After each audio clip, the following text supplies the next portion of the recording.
Merci de cette confiance renouvelée au programme de Renouveau TV. Bienvenue dans votre émission Regard croisé. Regard croisé, le retrait du Mali du G5 Sahel en passant par l'annonce de cette tentative de renversement du pouvoir du colonel Assimi Goïta. Deux thématiques qui vont essentiellement occuper nos regards ce soir. Pour les aborder, nos invités, ils sont 4, 3 déjà sont autour de ces plateaux. Le premier, Evelyne Zainab Jacques, membre du cadre d'échange des partis pour une transition réussie. Madame Evelyne, merci d'être avec nous. Merci de m'avoir invité. Deuxième invité, Dr Amadou Maïga. Il est enseignant et également membre du Conseil national de transition. Dr Maïga, merci d'être avec nous. Barou, c'est toujours un plaisir de bien entendu répondre à votre invitation afin de débattre et d'échanger avec les Maliens. Merci pour l'occasion. Merci également. Troisième invité, Cheikhoumar Soumano. Il est le président de l'organisation des jeunes patrons du Mali. Monsieur Soumano, merci d'être avec nous. Bonsoir Barou, bonsoir à tout le monde. C'est toujours un plaisir d'être là.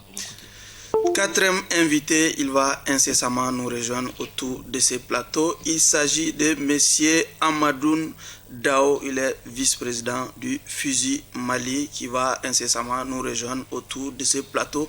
Encore une fois, bienvenue à toutes et à tous. Comme annoncé en début de semaine, le gouvernement nous informait que dans la nuit du 11 au 12 mai, certains officiers ont tenté de renverser le pouvoir du colonel Assimi Goïta. Une semaine après cette annonce, que sait-on de l'identité des présumés auteurs et commanditaires de cette aventure? Docteur Maïga, oui. Vous êtes membre du CNT. Absolument. À ce stade déjà, que sait-on de l'identité en tout cas des présumés auteurs de cette tentative de renversement de la transition? Merci Barou pour la question. D'abord, je m'incline pieusement devant la mémoire des victimes civiles et militaires. Je tiens à dire que... Il y a eu des victimes civiles et militaires? Non, pour tout ce qui se passe dans notre pays depuis 2012 jusqu'à nos jours. Il n'y a pas eu de victimes en ce qui concerne cette tentative de déstabilisation. Alors, en ce qui concerne le Conseil national de transition, le jeudi après la plénière, nous avons fait un communiqué pour expliquer qu'éventuellement et évidemment, comme annoncé sur les réseaux sociaux, il y a bien entendu un des nôtres, notamment le lieutenant-colonel Amadou Keïta, qui est mêlé à cette histoire de déstabilisation des institutions de la République. Donc voilà, mais cela n'engage en aucune manière l'institution et cela ne peut en aucun cas engager la personne du chef de l'institution. Voilà ce que nous en savons. C'est vrai que les enquêtes sont en cours, mais ce que les gens doivent comprendre, c'est un cas isolé. D'accord. Okay. Evelyne, déjà, au niveau du cadre d'échange des partis, comment vous avez accueilli cette nouvelle? Bon, en tant que républicains et démocrates, nous avons condamné avec la première rigueur ces tentatives de coup d'État. Nous n'avons jamais souhaité, nous sommes contre le coup d'État sous toutes ses formes. Nous ne l'avons jamais accepté dès le départ, depuis le 18 août 2020, on a condamné le coup d'État qui a été. Donc tous les coups d'État, le Mali n'en a pas besoin. Donc que ça soit une tentative de déstabilisation de ce régime ou de quelconque régime, nous on est contre le coup d'État et on le condamne. D'accord. Cheikhoumar Soumano. Oui. Merci bien Barou. Je pense que mes prédécesseurs m'ont marché sur la langue. Déjà, là où on est, le contexte difficile que nous vivons, on n'a pas besoin de faire d'actes. Vous savez, au Mali, on a besoin de tout le monde. Parce que là la situation est telle qu'il faudrait qu'on évite un certain nombre de choses, notamment ce qui vient de se passer. Et comme je l'ai dit, les enquêtes sont en cours. Peut-être au fil on en saura davantage. Est-ce que les informations à votre disposition vous permettent de dire aujourd'hui qu'il y a eu effectivement une tentative de coup d'État? Bon, je m'en tiens aux communiqués officiels des autorités parce que, comme on dit, c'est la manière dont ça a été rédigé, mais c'est après que sur les réseaux sociaux, on a appris la liste de ceux qui avaient été mêlés et tout ça. Mais le gouvernement, quand même, est resté très professionnel. Et ça, j'ai bien apprécié cela parce que, en fait... jusque-là, le gouvernement n'a pas donné de nom. Mais c'est ce que j'ai dit. J'ai dit le communiqué, je l'apprécie parce que ça a été rédigé de telle sorte qu'il n'y avait véritablement pas de nom cité. Mais malheureusement, les réseaux sociaux ont pris le relais, ont commencé à à sortir des noms et puis voilà, tout ce qui s'ensuit avec les commentaires qui vont avec. Ok, Monsieur Dao, on a entendu cette annonce de coup d'État. Une semaine après, aucun nom n'a filtré, en tout cas, du côté du gouvernement. Est-ce que le doute est finalement permis, comme certains semblent, en tout cas, prendre ce chemin? Bon, bonsoir à toutes et à tous les téléspectateurs de Renouveau TV. Et moi, à notre niveau, nous pensons que cette information, vraiment, tout le monde l'a eu en même temps. Oui. Ça, c'était quelque chose que nous saluons.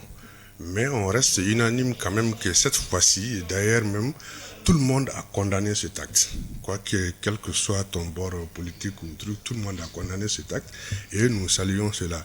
Maintenant, par rapport à la liste et la gestion des quel élément à votre discussion vous permet de croire effectivement qu'il y a eu Parce que une tentative? Nous croyons à nous. Ce n'est pas la première fois de toutes les façons. Oui. Si vous vous souvenez, il y a eu cette tentative d'assassinat même du président de la transition dans la mosquée. Par la suite, on n'a eu aucune information. Ça, c'est pas nouveau là. Donc là, aujourd'hui, encore s'il y a ce coup d'État manqué, je pense que les autorités ont pris toutes les dispositions pour faire des enquêtes et sortir ce communiqué qui a permis à tous les Maliens et en même temps d'avoir cette information. Mais je précise également que juste après, comme il a dit, sur les réseaux sociaux, la liste qui est sortie, je pense que j'ai vu encore sur les réseaux quelqu'un qui a dit que dans la liste, on a cité un membre de la SEMA. Oui. Quelqu'un a dit que non, il n'y a pas un membre de SEMA qui figure dedans, donc il y a eu beaucoup de choses. Oui. Et je pense que sur cette question... Est-ce que finalement on peut se fier à cette liste qu'on a tous vue sur les réseaux sociaux? Moi, j'invite à toutes les Maliennes et les Maliens de se confier, de se fier aux documents officiels que l'État donne. Ok. Monsieur Docteur Maïga, jusque-là, on n'a pas eu de nom officiellement de la part du gouvernement. Oui, absolument, parce que comme... Qu'est-ce qui peut expliquer ce omerta autour de tout ça? Parce que ce sont les forces de défense et de sécurité et les services de renseignement qui ont d'abord en charge ce dossier. Ils sont en train de pousser et jusque-là, ils sont en train de chercher qui sont mêlés de près ou de loin à cette histoire. Et après, ils vont transmettre le dossier à la justice. Et je pense que dès que le dossier sera transmis à la justice, et à partir de là, la justice peut-être sortira pour faire un communiqué, pour expliquer un peu l'évolution de la situation et comment les faits se sont déroulés et qui sont véritablement mêlés de façon réelle à cette histoire. Parce que c'est vrai que nous avons appris, mais nous avons appris quand ils ont véritablement fini le travail. Oui. Ils ont fait ce travail-là en douce. Personne n'a su ce qui se passait, mais véritablement quand ils ont fini, ils nous ont donné. Donc maintenant, après, le dossier sera instruit à la justice et à partir de là, nous saurons davantage qui sont concernés. Et même là, celui qui est cité au niveau du Conseil national de transition, ça je le confirme parce que nous avons lu un communiqué officiel. C'était un type très bien, un gars très sympa. On n'a jamais imaginé qu'il pouvait véritablement s'aventurer dans une telle aventure. Mais bon, les hommes étant ce qu'ils sont, finalement, on ne sait plus qui est qui. Mais en tout cas, ce que je peux dire au niveau de notre institution, tout va très bien. D'accord. Voilà. Evelyne, parmi les commanditaires de cette tentative, le nom du président du CNT, quand même, revient souvent à la bouche de certains esprits fertiles, entre guillemets, peut-être en imagination. Bon, qu'est-ce qui peut expliquer cet état? Je ne sais pas, on a entendu beaucoup de rumeurs. Oui. Déjà... Bon, des rumeurs qui ne datent pas d'aujourd'hui. D'ailleurs, on a dit que, je crois qu'un journaliste français avait été interdit au Mali à cause de ça. Dans Jeune Afrique, il a parlé de quiproquos entre les 5 colonels qui ont eu à faire le push de 2020.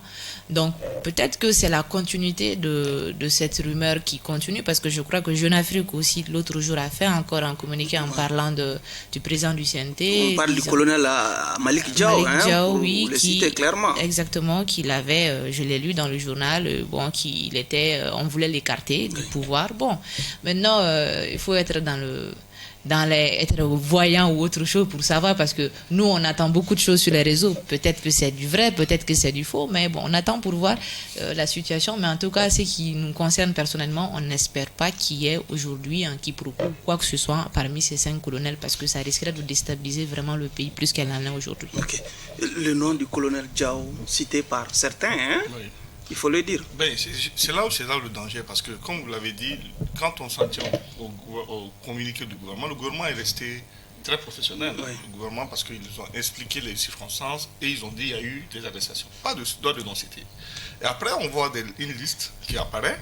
Bon, c'est vrai, il y a Maïga qui vient de noter que parmi la liste, il y avait ceux qui avaient dit qu'il y avait quelqu'un du CNT, notamment le lieutenant-colonel Amadou Keita, que cela est vrai, mais après, quand on va, d'après ce que vous avez vous-même dit, et on va jusqu'à mêler, établir la proximité entre ce dernier et le colonel Malick Diaw, pour moi, c'est là où il y a le danger. Parce qu'il faut qu'on évite cela, justement, parce que c'est des spéculations. Pour le moment, moi, je considère que tant que le gouvernement n'a pas encore communiqué, il ne faut pas prendre au sérieux les spéculations sur les réseaux sociaux. Ce n'est pas bien, parce que ça peut aussi amener d'autres à penser autre chose. Donc ça peut davantage aller dans le sens du déshabillage. C'est là où justement, quand on va se poser la question, mais alors qui avait intérêt à sortir cette liste-là, Oui. alors que le gouvernement ne l'a pas sortie. Donc ça, je pense que ça doit être une piste pour le gouvernement de voir qui est derrière cette diffusion de liste. Parce que, d'après Dr Maïga, le travail a été fait en toute la discrétion, je vais oui. dire. Donc Oui. en toute discrétion. Et après, ils ont dit, la nuit du 10 au 11. Donc déjà, j'ai été étonné que, bon, après, Irène avait été laissée transparaître. Mais paf, il y a des gens qui balancent la liste. Et vous voyez que ce que ça fait, même dans l'instruction des affaires juridiquement, ça peut déranger les enquêteurs. Donc moi, je pense qu'il faut que les gens sachent qu'ils les ont gardés et qu'on est dans une situation où c'est-à-dire la gestion de l'information, elle est importante. Et là, son pesant. Il ne faut pas qu'on dise n'importe quoi et n'importe où et sur n'importe comment. Ça, c'est extrêmement important. Ok, M. Dao, certains Oui. commentateurs quand même ont fait les liens entre les présumés auteurs de cette tentative et le président du CNT, Malick Diaw. Est-ce que ce lien est possible? Moi, je pense que cette fois-ci, le gouvernement, comme il a dit, vraiment montré son professionnalisme par rapport à cette information. Et je pense qu'il est primordial également que les Maliens s'en tiennent à ces informations. Et ils ont prouvé cette fois-ci que, comme les autres disent que le Mali est géré par les réseaux sociaux, et là, ils ont prouvé qu'on peut gérer ce pays sans les réseaux sociaux. Mais ce que nous disons, c'est que la façon dont ils ont mené cette enquête jusqu'à arriver à ce résultat, de continuer avec nos systèmes judiciaires et que ceux qui sont coupables de cette tentative-là, que la justice soit rendue publique et que les Maliens sachent réellement la vérité de ce qui s'est passé. Je pense que c'est pour cela qu'ils sont aujourd'hui là où ils sont et ils sont 100% sûrs et certains qu'ils ont le soutien de tous les Maliens. Et pour cela, pour garder cela, il va falloir que ce qui s'est passé, l'information, le communiqué qu'ils ont fait, et ça nous prouve à suffisance qu'ils ont encore des moyens pour récupérer et traquer toutes ces personnes qui sont impliquées de près et de loin et de les traîner devant la justice. Parce que les Maliens ne veulent plus de la transition dans ce pays encore. D'accord. Docteur Maïga, le fait que le président du CNT se soit fait, en tout cas, ovationné par les membres du CNT, est-ce que cela ne peut pas traduire une sorte de reproche, par exemple? Non, du tout. Au contraire, nous, par exemple, ce n'est pas la première fois. Quand il a été sanctionné par l'Union européenne, nous l'avons aussi ovationné en lui montrant toute notre disponibilité et notre soutien. C'est la même chose que nous avons faite parce que nous savons réellement le rôle qu'il a joué pour déjouer cette tentative de déstabilisation. Mais c'est quand c'est sorti, certains politiques et bien entendu leurs vidéomans, entre guillemets, ont essayé véritablement de faire le lien entre cette tentative et le colonel Malick Diaw. Donc il était bon que le Parlement sorte en tant qu'institution pour montrer que réellement ce qui se dit c'est faux. C'est vrai que ce sont des rumeurs, mais les rumeurs aussi, il faut, dans notre pays aujourd'hui, surtout avec l'avènement de la technologie, l'avancée de la technologie, il faut savoir mettre fin aux rumeurs. Parce que quand on va dire des choses, ce n'est pas la première fois. Chaque fois qu'on dit des choses sur le colonel Diaw, nous nous sommes tus. Et cette fois-ci, il fallait véritablement couper ça. Et vous avez vu que dès que nous sommes sortis, tous ceux qui étaient en train de parler et de spéculer ont tout de suite arrêté. Parce que nous avons agi. On n'a pas attendu un temps de réaction. Et c'était tout à fait normal et légitime. Et nous avons aussi précisé, après notre évaluation, comme quoi que, en aucune manière, les actes, les actions individuels des 120 autres membres du CNT ne peuvent engager la personne du président du CNT. Quand on se retrouve dans l'hémicycle, c'est véritablement de façon professionnelle, c'est pour travailler sur les projets de loi, c'est pour travailler sur comment orienter l'action gouvernementale. Oui, mais est-ce que cette ovation aussi n'est pas une sorte d'obstruction, en tout cas aux enquêtes par exemple? Non, pas du tout. Nous, je vous ai dit, c'est pas la première fois. Et même si on doit le refaire encore, nous allons encore le refaire. Le colonel Diaw, il n'est même pas mêlé à cette histoire. Pourquoi parler encore de justice? Je pense qu'entre les 5 colonels, tout se passe très bien. Quand vous regardez un peu la genèse de l'histoire, vous allez voir que le CNT est le seul organe de la transition qui n'a pas bougé, qui n'a pas connu de variation. Et le gouvernement et la présidence ont connu des variations. Donc il faut tout faire pour déstabiliser ce CNT parce que c'est le CNT qui maintient l'équilibre entre les autres institutions de la transition. Moi, ce qui m'étonne, les 5 colonels, nous on les a connus quand ils étaient ensemble. Et aujourd'hui, des gens qui sont venus après par la fenêtre veulent encore sevrer ces colonels en disant... Mais qui sont ces gens-là? Ces gens-là sont, on les voit à longueur de journée sur les vidéos et on les voit aussi accompagnés de certains leaders politiques. Et c'est là où nous avons dit que c'est dangereux. Nous n'allons plus jamais laisser faire cela. Dès que nous voyons quelqu'un sortir pour jeter du discrédit sur le président du CNT ou sur l'institution, nous allons saisir la justice. Maintenant, s'il est avec un homme politique, tant pis pour cet homme politique parce que nous allons tout simplement lui retirer son soutien à travers des décisions de justice. Il faut apprendre aussi dans ce pays à respecter les institutions. Le colonel Malki Diaw, le 18 août, il était cité comme l'un des acteurs incontournables de ce changement-là.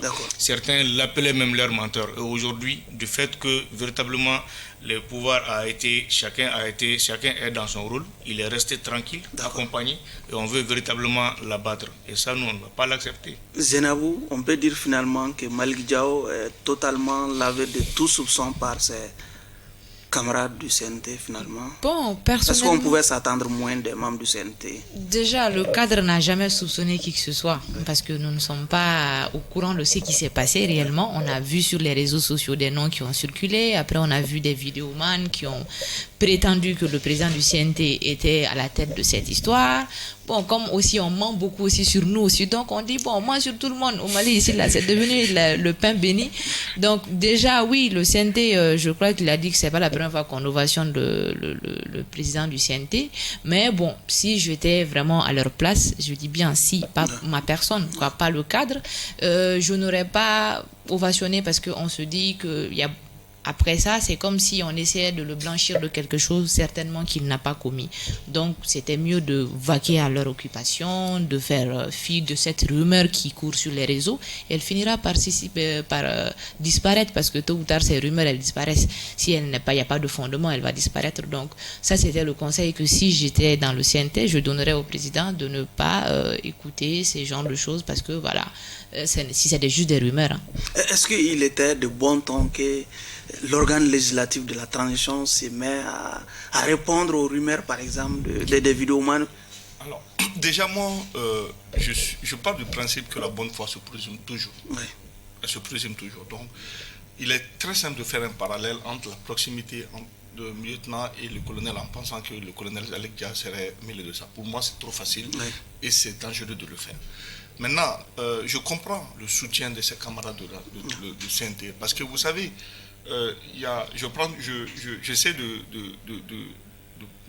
rebondir sur le propos de Maïga, de Dr Maïga, qui disait que celui qui a été mêlé, notamment le lieutenant-colonel, personne ne pouvait s'imaginer qu'il peut s'aventurer sur ce genre sur ce terrain glissant-là.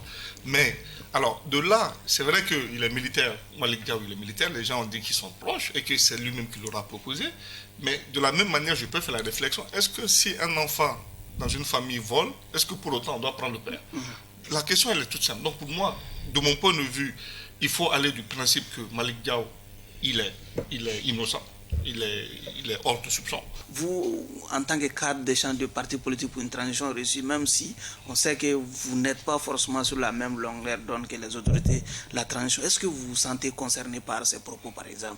On ne se sent pas concerné parce que nous ne sommes pas l'ennemi du Mali, nous sommes des Maliens. De la transition? Nous ne sommes pas l'ennemi de la transition. Ça, c'est une grossière erreur que beaucoup de personnes partagent. Mais c'est-on l'impression que vous n'œuvrez pas forcément pour la réussite de cette transition? Oui, ça, contrairement à... Ça, c'est leur idée. Et nous ne pouvons pas combattre l'intention Voilà, donc nous ne sommes pas contre la transition. Au contraire, le cadre s'appelle le cadre des gens pour une transition réussie. On ne peut pas vouloir qu'une transition réussisse et être contre cette transition. Nous sommes Evelyne contre Jacques, souvent dans les communiqués officiels, on parle de forces anti-progressistes qui ne sont pas forcément pour la refondation du Mali. Quand vos dernières prises de position, par exemple, vous n'avez pas participé aux assises nationales pour la refondation du Mali. Est-ce que certains ne peuvent pas vouloir fouiller dans vos camps aussi? C'est possible, on peut fouiller dans tous les camps. De toute façon, tout le monde est suspect jusqu'à preuve du contraire. Oui. Et tout le monde est innocent jusqu'à preuve du contraire. Ce que moi je peux dire, c'est que nous n'avons pas participé aux assises pour des raisons bien précises, que le président de la transition, il est informé de cela, le premier ministre est informé de cela, le président du CNT aussi est informé parce qu'il a été à recevoir le cadre d'échange et on le remercie pour ça parce qu'il a été le premier à nous recevoir. Donc déjà, nous, on a donné nos positions à chaque fois qu'on demandait ou qu'on participait pas à quelque chose, on a eu à justifier le pourquoi du comment. Donc je ne vois pas que cela soit un truc de ne pas vouloir participer à la refondation. Nous voulons la refondation parce que c'est à travers cette refondation qu'il y aura des élections crédibles et transparentes. Et en tant que politique, nous voulons des élections transparentes. Nous ne voulons pas retourner en 2020 où on est sorti pour brûler des pneus parce que voilà, il y a eu des tribatouages. Okay. Le président du CNT a parlé de détracteurs. Dans le communiqué, on parle de militaires anti-progressistes soutenus par une force étrangère. Oui. Bon, moi, vous savez, je suis toujours, tant que on peut rassembler, moi je suis pour le rassemblement. Mais il faut l'analyse d'abord avant de passer au rassemblement. Parce que c'est difficile. Vous savez, quand on parle comme ça, avec un parabole, il est difficile de pouvoir jeter de l'entente sur qui que ce soit. En droit, comme je l'ai dit au début de mes propos, la bonne foi se présume toujours. Et donc, nous, on est loin de tous ces éléments-là, parce qu'il y a beaucoup d'informations, parce que comme on dit d'ailleurs en droit, dans le doute, il faut s'abstenir. Il ne faut jamais s'aventurer à faire des analyses tant que tu n'as pas tous les éléments. Et donc moi, je pense que je parle de ce principe-là, mais je pense que cela aussi doit interpeller nos autorités pour qu'il y ait encore un travail de sensibilisation et de rassemblement. Ça, c'est extrêmement important. Parce que s'il y a ces actes, même si on peut les considérer comme étant des actes isolés, cela traduit en quelque sorte une espèce de frustration. Et donc, comme on dit souvent, la frustration peut créer des ennemis qui sont prêts à tout. Et donc, il faudrait se remettre en cause et revoir ce qui n'a pas marché et comment on peut véritablement, autant que faire se peut, apaiser les uns les autres, rassurer tout le monde. Ça, moi, je pense que c'est ça. C'est le message fort que moi, je tiens de cela. Alors, déjà, on a dit, dans le communiqué, on a salué le professionnalisme des forces de défense. Ça veut dire que nous-mêmes, on les salue et on leur donne un plan sain pour ce faire. Mais, quelque part, il faudrait aussi qu'on travaille toujours à l'Assemblée. Parce que, mais pourquoi continuer à saluer ce professionnalisme quand on sait qu'on parle d'un acte très grave, un coup d'État, aucun nom n'a été exhibé, aucune arme n'a été étalée pour pouvoir en tout cas fonder encore notre religion sur la situation. Mais c'est ce que j'ai dit, c'est encore une fois, c'est parce qu'on n'a pas tous les éléments. Ça reste à l'étape d'annonce, M. Soumano. Oui, mais on ne peut pas dire plus que ça parce que nous, jusqu'à preuve du contraire, on a reçu tous un communiqué, on a des éléments qui ont... Est-ce qu'on doit consommer aveuglement ces communiqués aussi? Oui, mais c'est pour ça que je dis, dans le doute, il faut s'abstenir. Oui. Parce que nous, on est quoi? Quelle qualité on a? Nous, on n'est pas membre du CNT, on n'est rien, on est juste population. À la limite, on essaie de nous se renseigner pour avoir des informations, mais il est difficile, tant qu'on n'a pas une certaine qualité, d'avoir accès à des informations que je qualifie de confidentielles. Peut-être ceux qui ont cette information peuvent s'aventurer pour dire des choses, mais nous, à ce stade, on ne peut pas. Donc, ce qu'on peut faire, mais moi, j'ai dit ce que j'ai dit.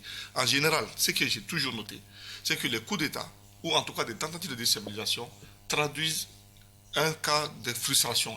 Ça, c'est extrêmement important. Et donc, quand il y a une frustration, ça veut dire que quelque part, il y a des gens qui contestent ou qui n'ont pas été écoutés, ou qui pensent qu'ils ont été exclus. Donc, moi, je prendrai le bon... Mais ça pourrait être aussi des gens qui ont été manipulés, comme on l'a dit, par une force étrangère. Oui, manipulés parce qu'eux, ils pensent qu'ils n'ont pas droit au chapitre. Ils n'ont pas voix au chapitre. Tout ça, c'est possible. Mais on retient un principe... Un membre du CNT, quand même, a voix au chapitre. Oui, mais ça, franchement, jusqu'à preuve de contraire, je ne sais pas ses intentions, qu'est-ce qui l'ont poussé à ça. On attend de voir parce qu'après, je pense qu'il y aura... J'espère que le gouvernement nous donnera l'évolution de l'enquête pour que chacun puisse se faire aussi une religion. Ça, c'est important. La réussite de cette aventure pourrait profiter à qui finalement? Bon, comme il a dit, il parlait des ennemis de la transition. Oui, Moi, qui sont-ils ces ennemis? On pas veut connaître ces ennemis aussi. Bah, vous ne pouvez pas les connaître comme ça, parce que moi, je dirais même pas. Mais les pourquoi ennemis de vous la les transition, insinuez, mais moi, hein? je dirais que c'est les ennemis de la nation. Oui. Et vous savez, quand on parle de l'Occident et qu'on soit, c'est-à-dire qu'il faut avoir confiance aux autorités. Ce qu'ils disent, ils ne vont pas parler par hasard. Et nous, ce qu'on dit au sein du FUSI Mali, c'est-à-dire qu'il faut qu'on sorte de certaines choses aujourd'hui. On est dans un trou plus profond. 9 ans, chaque année, on tombe. Maintenant, il faut qu'on cherche à sortir d'abord. Si on sort de ce trou-là, là, on peut se poser des questions pourquoi on était là-bas. Et aujourd'hui, nous disons que ce qui se passe sur les réseaux, là, les réseaux ne peuvent pas vraiment gérer un pays. Attendons, faisons confiance à nos autorités et ils vont nous donner les vraies informations. Mais nous n'en restons pas là. Nous disons également qu'il y a un appareil judiciaire pour là, je le répète. Aujourd'hui, nous attendons à ce qu'ils nous donnent des vraies informations et que les coupables soient traduits à la justice et que ça soit rendu public. Parce que nous, ce qu'on est en train de faire aujourd'hui, c'est de sensibiliser toutes les couches. Aujourd'hui, on est avec les chefs de village parce qu'on a parlé vous avez parlé de la refondation. Ouais. Pour cela, il faut commencer par les chefs de village qui se sentent déjà exclus depuis. On est en train de les réconcilier. Nous sommes avec les paysans, on est en train de les réconcilier. On est en train de ramener tout le monde ensemble pour qu'on puisse sortir de ce trou-là.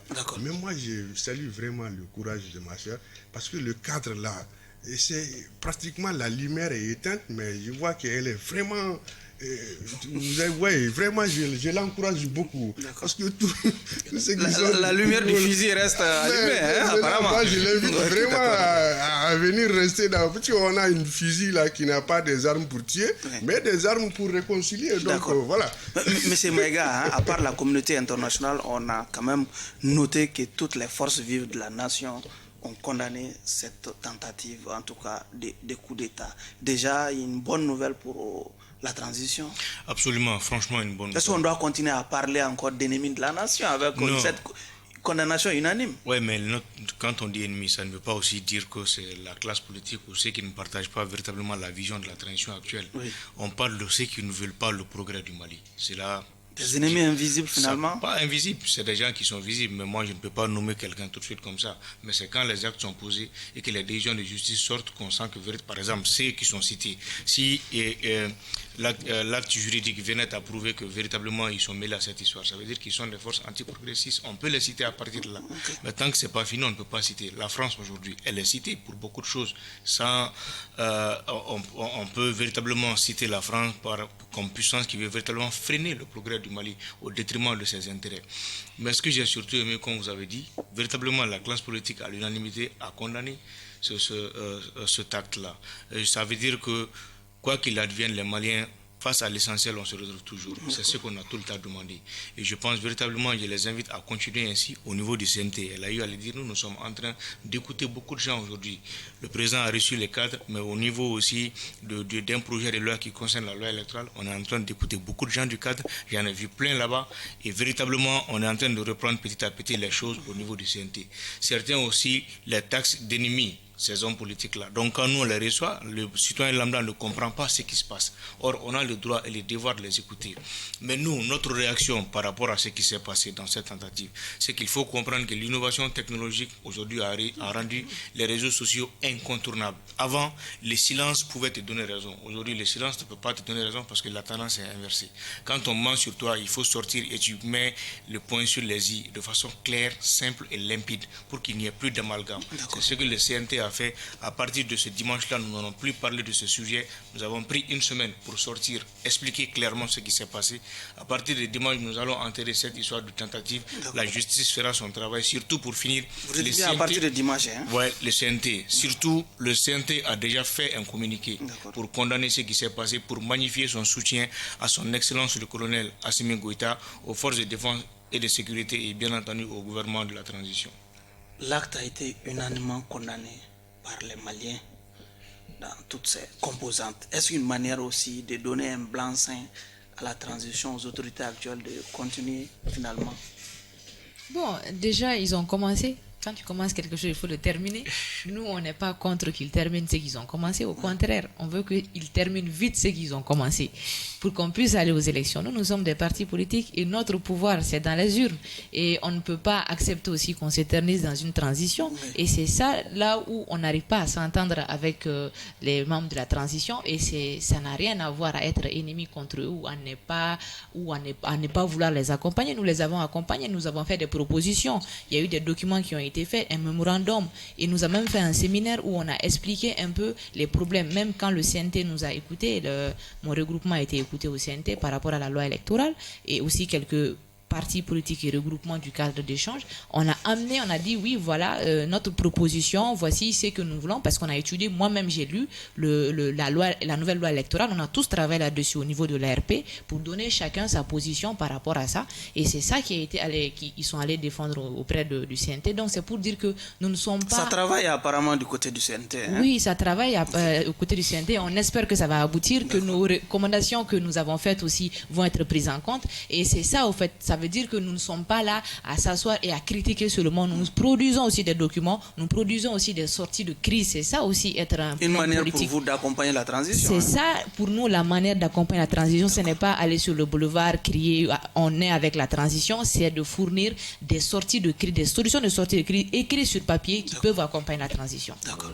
Monsieur Soumano, déjà on a quand même vu qu'au niveau du G5 Sahel, le Mali a décidé de se retirer. Oui. Une bonne ou mauvaise nouvelle? Bon, moi je pense que je suis toujours solidaire des décisions de nos autorités, et ce qui se passe c'est inadmissible, ça ne se comprend pas, parce que il y a une présidence tournante qui devait revenir au Mali, et les arguments que moi je qualifierais de fallacieux qu'on a mis en avant pour ne pas accepter que le Mali préside cette institution, pour moi ça ne tient pas la route. Parce qu'actuellement, celui qui préside tout ce qu'on reproche, enfin, c'est qu'on dit pourquoi on ne donne pas au Mali, on ne peut pas mieux reprocher à autre chose qu'au régime du Tchad, c'est que le président tchadien est apparu dans une situation pareille. Donc pourquoi il refusait de donner au Mali? Ça, c'est un premier point. Et comme vous savez, dans une convention, dans un accord signé international, le traité, si on estime qu'il y a l'autre partie ou les autres parties qui refusent d'appliquer leur obligation, le mieux c'est de la dénoncer, la convention, et de se retirer. Ça, c'est aussi un droit pour le Mali. Okay. Et comme vous savez, le Mali pèse lourd. Vous voyez maintenant toute cette diplomatie silencieuse et discrète qui s'est levée, qui a même un émissaire du Tchad, le président tchadien, qui est venu pour demander au Mali de revoir sa position. Mais au-delà de tout, ce que moi je voudrais dire, avant de finir avec mon propos, c'est que tout ça, ça traduit qu'il y a une espèce de leadership fort du président Assimi et qui est en phase avec son peuple. Ça, c'est extrêmement important. Donc, si vous voyez maintenant que tous les acteurs, tous les Maliens, je dirais, ont condamné le coup d'État, c'est parce que c'est lié à son leadership. C'est-à-dire qu'il est véritablement quelqu'un de très populaire. Maintenant, au niveau également, au niveau des instances internationales, toujours est-il que l'action posée, en tout cas le retrait que nous avons, le Mali a indiqué, à travers... Parce que dans ce communiqué, par contre, contrairement à l'autre communiqué, ce communiqué a été beaucoup plus explicite. Ça a été dit pourquoi le Mali arrive à cette situation-là, cette décision-là. Parce que tout simplement, on a estimé qu'on a été lésé. Ok. Voilà. Monsieur Dao, l'annonce du retrait du Mali de G5 Sahel a été suivie par, en tout cas, l'arrivée d'un émissaire du Tchad et également de la Mauritanie pour pouvoir amener le Mali à reconsidérer un peu cette décision de retrait. Est-ce que vous pensez qu'une réconciliation est encore possible entre le Mali et les G4, entre guillemets? Je dirais bien que tout est possible, parce que les autorités de la transition ont toujours laissé une porte ouverte. D'accord. Pour quel que soit, pour tous les dialogues, même pour des pays occidentaux qu'on a eu à... Pour un rétro-pédalage, je veux dire. Je ne dirais pas rétro-pédalage, mais je dirais quand même que les dialogues restent ouverts. Oui. Mais le retour du Mali dans les G5, je veux dire. Le retour du Mali dans les G5, il y a eu des conditions qui ont fait que le Mali s'est retiré. Peut-être que si le Mali a été mis dans ces conditions, peut-être qu'ils peuvent revenir. On a vu, l'émissaire tchadien quand même a donné des garanties par rapport à la satisfaction de ces conditions aussi. Vous savez, on ne peut plus se fier à certaines choses, parce que nous avons vu, avant que les sanctions de la CEDEAO tombent là, il y a eu beaucoup de missions qui a garanti, même si ce n'est pas officiel, qui a garanti certaines choses avant que les sanctions tombent, mais malheureusement, on a vu que ça n'a pas été tenu de façon officielle. Donc, moi, je dirais seulement que les autorités ne pourront pas se fier seulement à ces allégations-là. Mais ce qui est sûr, le Mali, depuis qu'ils ont commencé à se retirer dans certaines choses, ils n'ont pas fait ça de façon hasardeuse. Ça a été toujours étudié minutieusement et que le monde entier sache déjà qu'on est dans ce qu'on est en train de faire là, on est dans le droit. Okay. Et là, je dis tout simplement au président tchadien, c'est un militaire, le président malien aujourd'hui c'est un militaire, il peut se comprendre, pour qu'on puisse sortir de ça. Docteur Maïga, j'aimerais juste ajouter un petit truc. Oui. G5 Sahel, il y avait une mission, c'était de lutter contre le terrorisme. Moi, je suis du centre. Depuis qu'on a créé ce G5 Sahel là, et jusqu'à aujourd'hui, ils n'ont posé aucun acte dans ce centre-là, en tout cas, qui peut nous arranger. D'accord. Amadou, oui. Déjà, est-ce qu'on peut dire qu'avec le Mali est aujourd'hui courtisé par en tout cas ses amis du G5 Sahel, est-ce qu'une réconciliation est encore possible? Oui, c'est encore possible, mais il faudra véritablement que les gens se disent des vérités. Un Mali qui annonce en grande pompe son retrait et ensuite revenir sur cette décision, est-ce que cela ne va pas entacher sur la crédibilité, la maturité même des décisions gouvernementales? Non, pas du tout. Si le leadership revient au Mali et que la vision que le Mali a aujourd'hui, si les autres s'y mettent de façon harmonieuse, je pense qu'on peut encore revenir. Parce que on n'est pas sorti parce qu'on veut sortir. Nous avons évoqué les motifs pourquoi nous sommes sortis. 1, nous payons nos cotisations. Oui. On ne nous a jamais refusé l'argent qu'on verse parce que nous sommes un régime transitoire. 2, le président tchadien, c'est aussi un régime transitoire. On ne lui a jamais empêché d'être président. 3, on refuse au Mali d'être président parce que c'est un régime transitoire. Je pense que c'est une situation à géométrie variable, 2 poids 2 mesures. Qui a finalement refusé au Mali d'être président? Le Mali a cité un pays. Nous, on suppose que c'est le Tchad parce que c'est le président tchadien qui a réagi non seulement par correspondance en tant que chef de l'État en exercice sortant du G5 Sahel, mais aussi il a envoyé son ministre ici au Mali et aussi le président mauritanien aussi a envoyé son ministre aussi. Et les 2 ministres étaient porteurs de messages de leurs chefs d'État respectifs. Donc, on se dit véritablement que la manière dont il a compris que le Mali faisait appel à son leadership. On avait des soupçons sur lui comme quoi il obéissait à véritablement une puissance qui commençait à faire de l'ingérence dans cette histoire de G5 Sahel. Or, les textes du G5 Sahel n'ont rien à voir avec les textes communautaires. Le G5 Sahel venait d'abord pour satisfaire une demande. L'offre était d'abord de lutter contre l'insécurité et aussi d'enclencher des actions de développement. On n'a même pas bougé au niveau de la lutte contre l'insécurité, a fortiori entamé le deuxième volet qui concerne les actions de développement parce que nous n'avons jamais eu d'argent. Ils ont demandé aux Nations Unies à ce qu'il y ait une ligne budgétaire pour le fonctionnement du G5 Sahel. Les cotisations qu'on donne sont insignifiantes par rapport à ce besoin de sécurité et d'enclencher les actions de développement. Donc le Mali ayant compris tout ça, je pense que c'était une perte de temps de vouloir lutter contre quelque chose où on ne vous respecte pas. Il faut sortir avec son honneur et sa dignité et véritablement se concentrer sur soi-même. Ils ont compris, ils viennent voir le Mali parce que le Mali est incontournable dans son processus de G5. Sans le Mali, le G5 est mort de sa belle mort, comme le dirait l'autre. Ok, vous reprenez déjà les propos du président nigérien. Vous pensez que même si le Mali décidait de retourner au G5 Sahel, est-ce que ça a encore un avantage pour le Mali après ces propos du président nigérien qui pense que le G5 est mort depuis le second coup d'État? Vous savez, le président nigérien n'a aucune notion de lutte contre l'insécurité. Il ne fait que parler parce qu'il veut véritablement attirer, il veut avoir les faveurs d'une puissance, il veut avoir les faveurs de la France, pour être plus précis. Il essaie de dénigrer le Mali, mais franchement, tout ce qu'il dit, nous, on ne l'écoute même pas. Est-ce qu'il n'est pas réaliste en réalité, quand on sait que le G5 n'a pas de bilan derrière lui? Oui, justement, ce bilan-là, parce qu'il n'y a pas eu de ligne budgétaire, le Mali l'a toujours dit. Les cotisations qu'on donne sont insignifiantes pour répondre à ce ce besoin de sécurité et de développement qui est là. Maintenant, il faut aider à ce que le G5 puisse avoir une autonomie financière. Nous avons vu la crise ukrainienne. Les puissances se sont réunies, ils ont donné des milliards, des centaines de milliards à l'Ukraine. Le Mali, depuis combien de temps on demande? Tous les pays du monde sont au Mali ici. Mais au niveau, dans le cadre de la mission de l'aménagement, est-ce qu'ils ont réglé quelque chose? Mais non.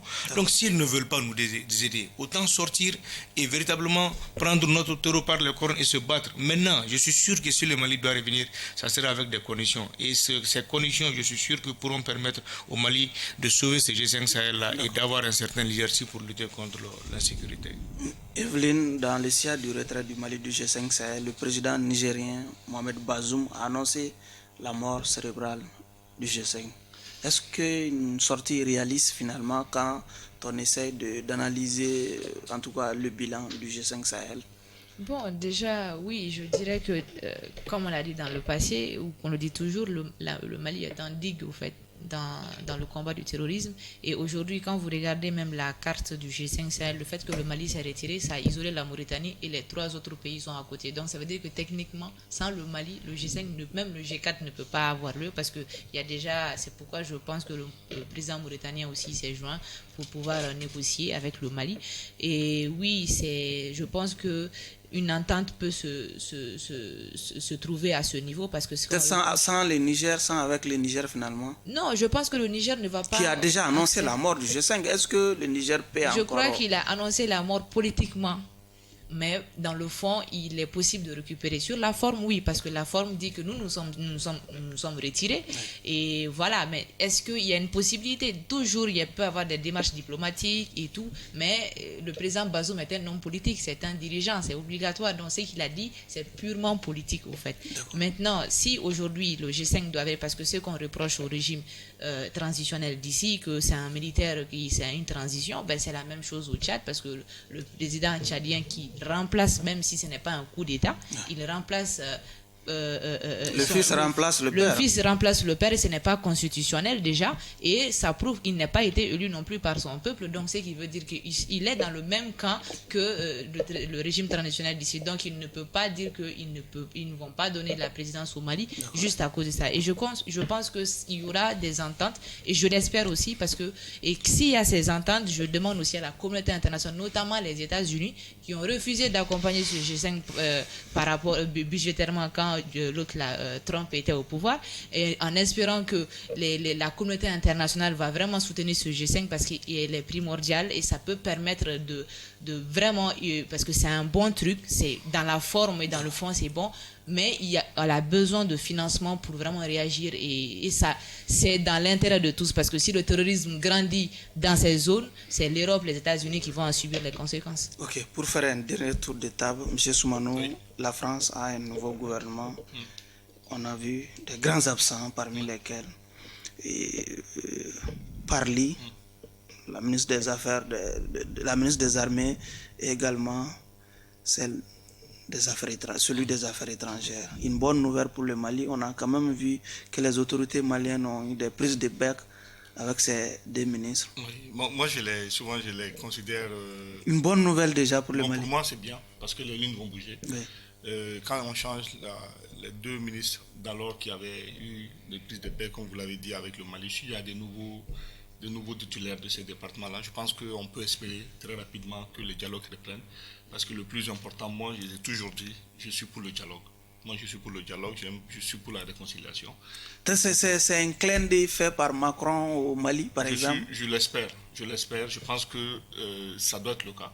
Parce que sinon, s'il n'y avait pas d'intention de changer de politique, ou en tout cas de rester figé dans sa position, je pense qu'il n'aurait pas d'autre choix que de garder les 2 qui ont eu tout un mal à discuter avec le Mali. Surtout quand on sait qu'en France, par exemple, le ministre le plus contesté a été gardé, le ministre de la Justice au Moriti. Oui. Bien sûr. Et bon, surtout, et là d'ailleurs, le fait que même l'un des partants qui est cité dans une affaire ou qui est même convoqué par la justice malienne. Donc le fait de... Vous parlez de Jean-Yves Drian. Pour moi, si on l'avait gardé, ça peut aussi créer une situation plus compliquée. Mais le fait qu'il soit plus membre du gouvernement, ça peut faciliter les choses. Parly et les Drian ne sont pas sur la liste du nouveau gouvernement. en France. Une bonne ou mauvaise nouvelle pour le Mali? Bon, écoutez, vraiment, moi, je suis vraiment désolé. C'est-à-dire qu'il garde le triant ou qu'il laisse le triant, ou bien on dit le triant. Oui. Bon, quoi qu'il en soit, qu'on le garde ou pas, moi, vraiment, ça ne m'importe peu. Ce que je vais dire quand vous parlez de... Est-ce que ce n'est pas aussi une manière d'aller à l'apaisement, Si c'est par le exemple? cas, C'est l'aile dure quand même. Hein, si c'est le cas, Oui. c'est tant mieux. Oui. Si c'est le cas, c'est tant mieux. On a des relations, la France et le Mali ont des relations. Vous saluez Macron Moi, je le salue pour ses pas. choix? Je le salue pas. Ok. Je le salue pas. Non, je le salue. Mais ce que je sais, Oui. c'est qu'entre le Mali et la France, il y a des vieilles accords qui sont entre nous. Ce que les gens doivent comprendre également, il n'y a pas que l'accord défense entre le Mali et la France. Il y a d'autres accords qui sont là et qui sont en train d'être exécutés. Mais moi, ce que je vais dire, les élections de la France, les ministres français, je vais lire, comme on est en dernier mot, pour soutenir Très rapidement. Hein. très rapidement pour soutenir nos femmes, nos militaires. Allez-y. Nous allons dire que FUSI Mali a organisé une journée nationale de don de sang au profit des femmes, initiée par FUSI Mali du 14 au 21 juin 2022, en parrainage avec le ministre de la Santé et sous le haut parrainage du ministre de la Défense. J'invite tous les Maliens. On ne va pas quand même vous permettre. Nous pensions que c'était un message pressant adressé aux militaires. Oui. Voilà. Peut-être après l'émission, on va vous envoyer une facture. Hein? Il n'y a pas de souci. Allez-y. Ils ont 4 millions de, Oui. 4 millions de signatures. Donc, ça peut, 4 millions de poches de sang, Oui, en allez-y. principe. Donc, ça peut combler ce déficit de sang que nous avons pendant un Surtout bon qu'à moment. ce minute de l'eau, il n'y a pas de sang. Vous savez ce que je peux vous dire. La France est liée au Mali par des accords économiques, par des accords militaires qui ont bien entendu aujourd'hui, nous les avons révoqués, et aussi par des accords diplomatiques, on peut mettre tout le reste. La France a encore besoin du Mali, parce qu'économiquement, elle est beaucoup Pour être liée... précis, le Oui. départ de Parler de Jean-Yves Le Oui, Drian. j'arrive. Elle est beaucoup intéressée par le Mali. Donc le départ de Drian et Parly, c'est Une manière véritablement d'apaiser. pour séduire le Mali, pour essayer de revenir, parce que le Mali est véritablement tourné vers la Russie aujourd'hui. Et malheureusement, c'est une Vous cause... saluez Macron. Pas du tout, c'est une cause perdue. Il aurait dû le faire ça il y a longtemps. Il aurait dû écouter les autorités transitoires il y a longtemps. Mais maintenant, c'est fini, peine perdue. Nous avons déjà des partenaires qui répondent aux aspirations du peuple malien. Nous allons continuer avec eux. Parce que vous avez déjà vu au journal télévisé d'hier et d'avant-hier que déjà des ministres sont dans un pays où nous avons véritablement des accords de principe pour lutter contre l'insécurité alimentaire, pour essayer de relancer le trafic ferroviaire et bien entendu pour pallier aussi à cette problématique des hydrocarbures aussi. C'est un partenaire stratégique qui nous aide beaucoup dans le domaine de la sécurité et nous, on ne va pas laisser ce partenaire pour revenir encore vers la France. Ok. Les deux ailes dures du gouvernement français contre le Mali ont été remerciées. Un clin d'œil au Mali, par exemple. Bon, je pense que c'est un clin d'œil à l'Afrique francophone, ce n'est pas seulement au Mali, parce qu'on a vu que la politique française a été décriée pas seulement au Mali, au Sénégal, même si le gouvernement n'y prête pas à truc, mais la population en tant que telle a décrié la politique française et notamment les différentes sorties de Le Drian contre le régime malien ou le peuple malien. Ça a amené des frustrations et beaucoup de bras de fer entre les deux États. Aujourd'hui, si le président relève ces deux de leurs fonctions en espérant que ceux qui vont les remplacer pourront rentrer dans le dialogue et la cohésion entre le Mali, ce dialogue qui a toujours été entre ces deux pays, le Mali et la France, et que la situation, les lignes peuvent bouger dans les mois à venir. C'est sur cette espérance de Zénab Evelyne Jacques qui prend fin ce numéro de votre émission Regard Croisé, qui recevait évidemment comme invité Zénab Evelyne Jacques, membre du cadre d'échange des partis et organisations pour une transition réussie, Amadou Dao, vice-président de FUSI Mali, Dr Amadou Maïga, enseignant et membre du CNT, Cheikh Oumar Soumano, président de l'organisation des jeunes patrons du Mali. Merci à vous de nous avoir suivis. Clin d'œil à tous nos téléspectateurs du côté de Sabalibougou en commune 5 du district de Bamako.